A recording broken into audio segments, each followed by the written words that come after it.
Welcome to the Awakened Anesthetist podcast, the first podcast to highlight the CAA experience. I'm your host, Mary Jean, and I've been a certified anesthesiologist assistant for close to 2 decades. Throughout my journey and struggles, I've searched for guidance that includes my unique perspective as a CAA. At one of my lowest points, I decided to turn my passion for storytelling and my belief that the CAA profession is uniquely able to create a life by design into a podcast. If you are a practicing CAA, current AA student, or someone who hopes to be one, I encourage you to stick around and experience the power of being in a community filled with voices who sound like yours, sharing experiences you never believed possible. I know you will find yourself here at the Awakened Anesthetist podcast. Welcome in. Hello, Awakened Anesthetist community. Here in the United States, we are preparing for Thanksgiving, which means different things to different people. Here in the Roberts household, we've kind of gotten away from the more traditional Thanksgiving, and now we just look at it as a time to get together with our extended family. My sister has a very large family that comes up from Ohio, where I'm from, to Missouri, where I live now, to celebrate Thanksgiving. So I'm prepping for that. And because I'm prepping for that, and because I host Thanksgiving every year, I decided to air this replay episode, which was from December 2022. I'm not sure how many of you all were listening to Awaken Anesthetist podcast back in the early days. I believe I posted my first episode in 2021, but I definitely was recording things and sort of hoarding them, sort of scared to release them for a while. So I had a whole bunch of episodes right when I launched.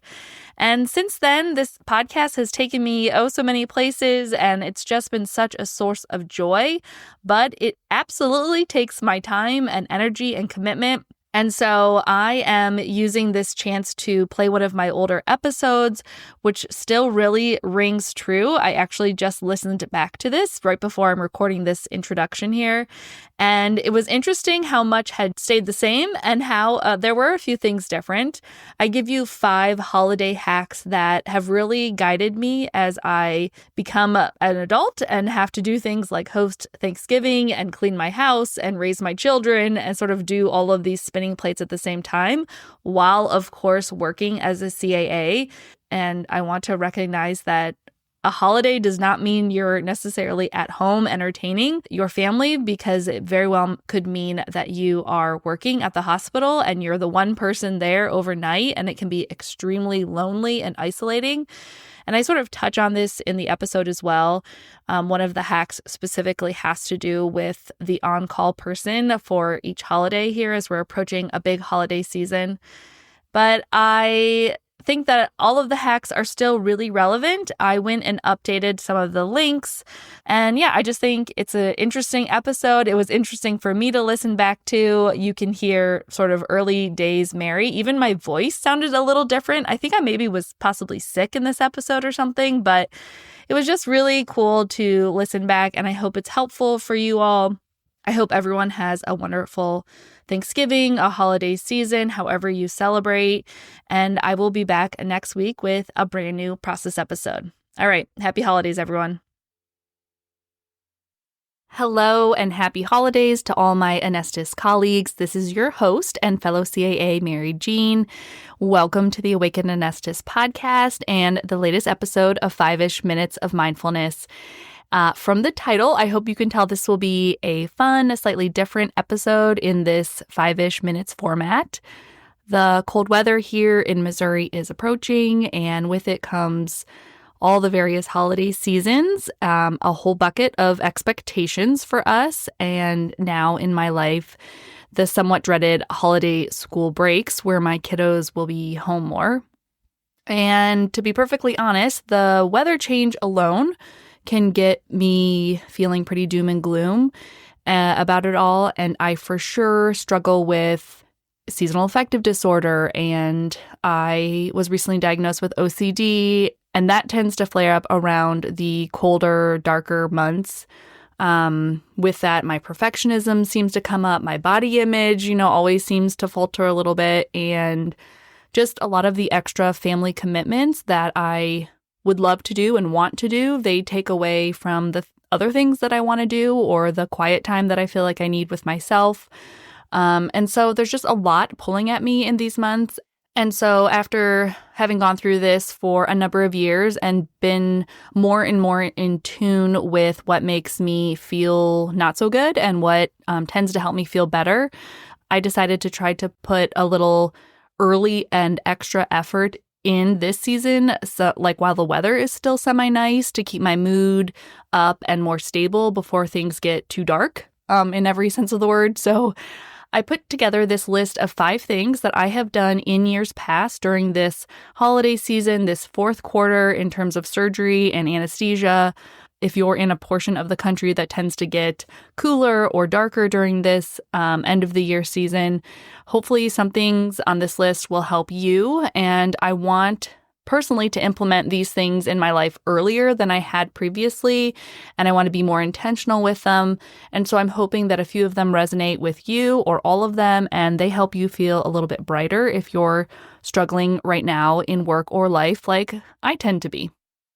And so my first holiday hack is something that I would love our CAA community to take and run with in all our various locations that we give anesthesia.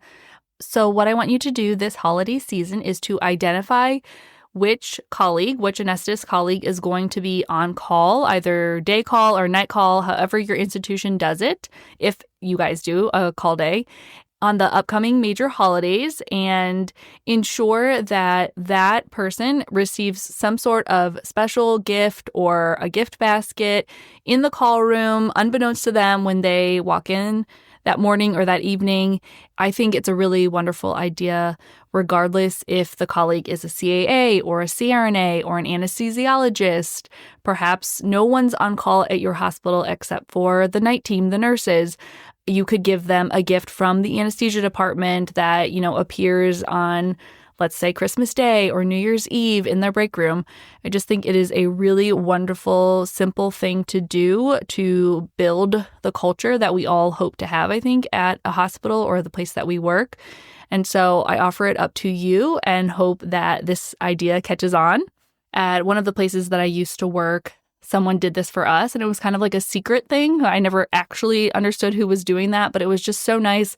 One Easter, I received a basket when I was on call, just being away from your family, and it's just so nice to walk into the call room and know that someone was thinking about you. It was just a really unexpected joy, and I really was appreciative of it. And I think I got one on a Christmas Eve when I was on call. It doesn't have to be anything huge. It's just something to let that person who's in the hospital, away from their family and their friends, over whatever holiday day or night it is, let them know that their colleagues have thought about them, and that because they're there, everyone else gets to be at home celebrating, and that is an appreciated thing, especially in the, medical anesthesia world. So that's holiday hack number 1. I hope everyone runs out and goes and does that. The second holiday hack is something I have done for probably the past 2 or 3 years. But basically, when the weather gets cold and dark, I really start to go inward and I lose motivation and I just start to feel overall icky. And so I have realized that taking things off my plate during this season is crucial to conserve my energy for the things that I really want or need to be doing. And so cooking meals is something that I have realized that I can more easily outsource or can lighten my load. And so what I have done for the past 2 or 3 years is I have just cycled through all of the meal prep delivery services. I've cycled through their intro promotions. So if you're unfamiliar, let's just pick one, like HelloFresh is one that I have done before.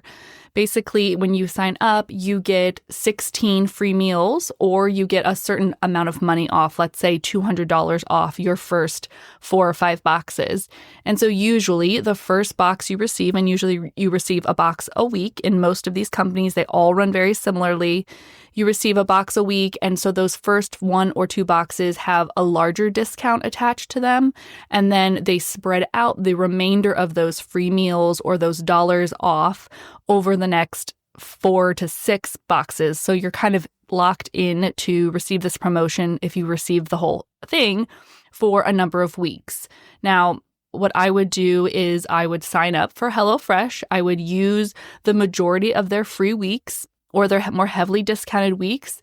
I would then cancel the subscription when the discounts start to reduce, and I would start the same process again with Green Chef or Sunbasket, or what are some other ones? Blue Apron I've done, Home Chef I've done, and they all have a very similar process. And I know that maybe this seems like a lot of work, but truly, for whatever reason, this system has been created by these companies to be easy to start and also easy to cancel.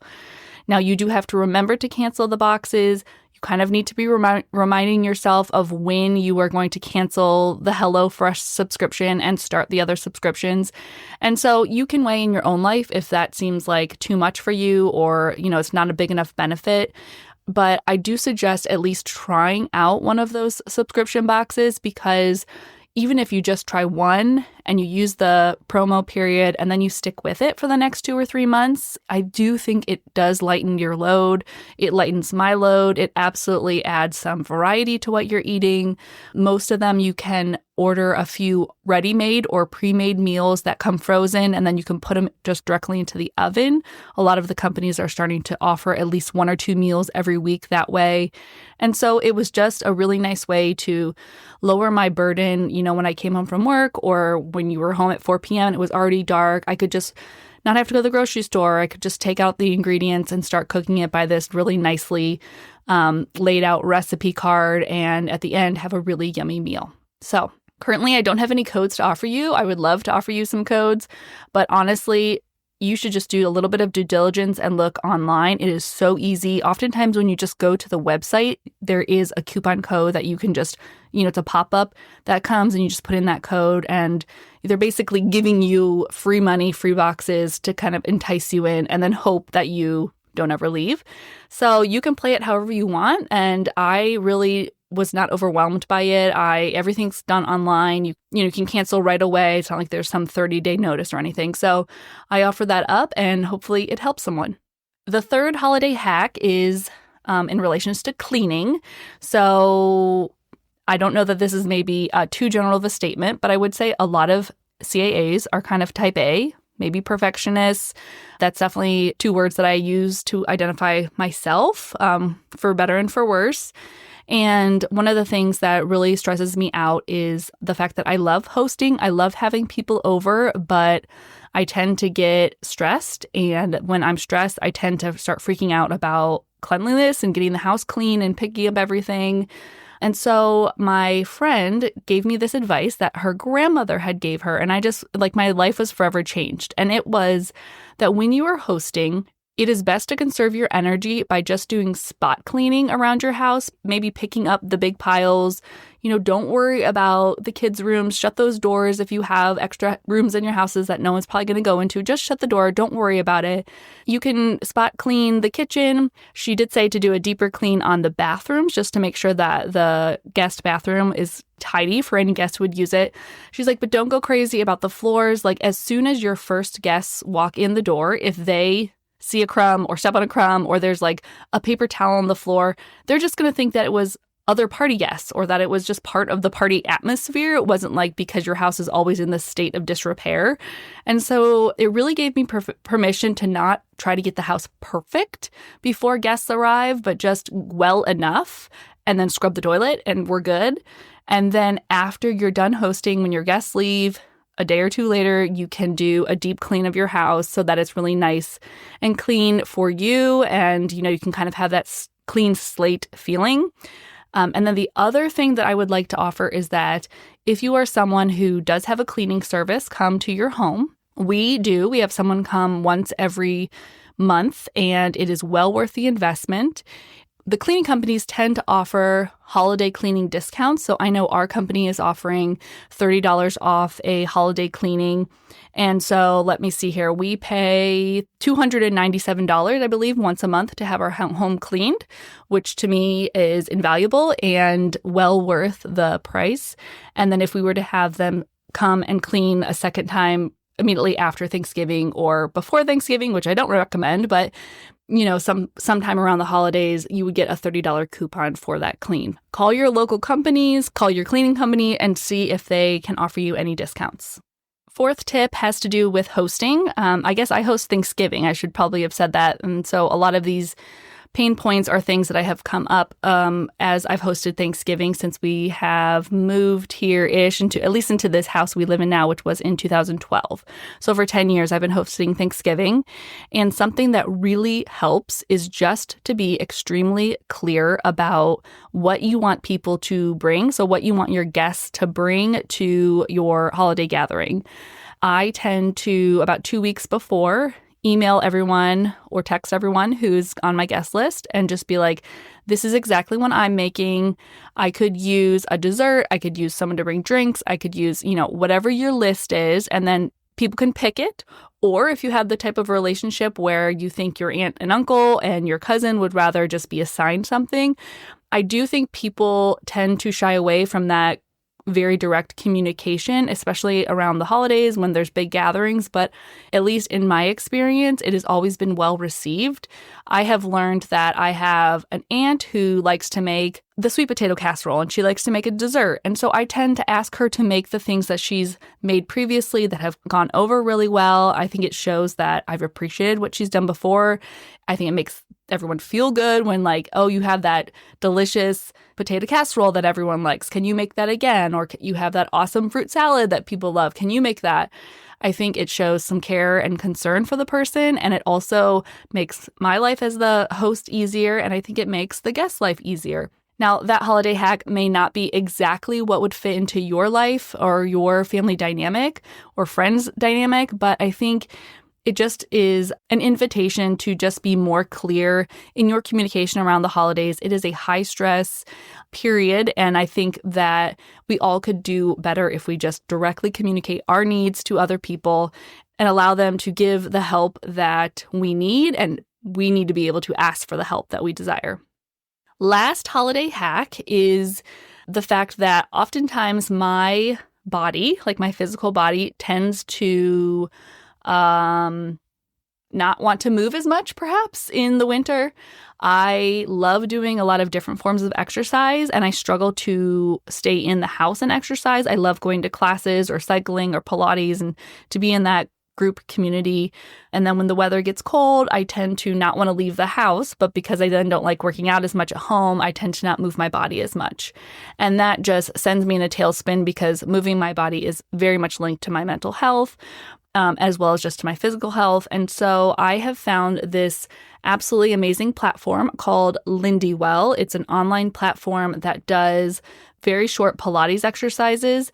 And anyone who's not familiar with Pilates may just be envisioning yoga right now. And I would say it has a similar mind-body awareness like yoga does, but yoga tends to be perhaps a little bit more spiritual, or it tends to be a little bit more potentially forceful, I guess. And Pilates is a much gentler movement, as certainly in the beginning can start out very gentle, and then you can progress, but it is all about a lot of core work and a lot of building a strong body from the inside out. I've been using Lindywell for the past 3 years, and I cannot say enough good things about it. It is so approachable.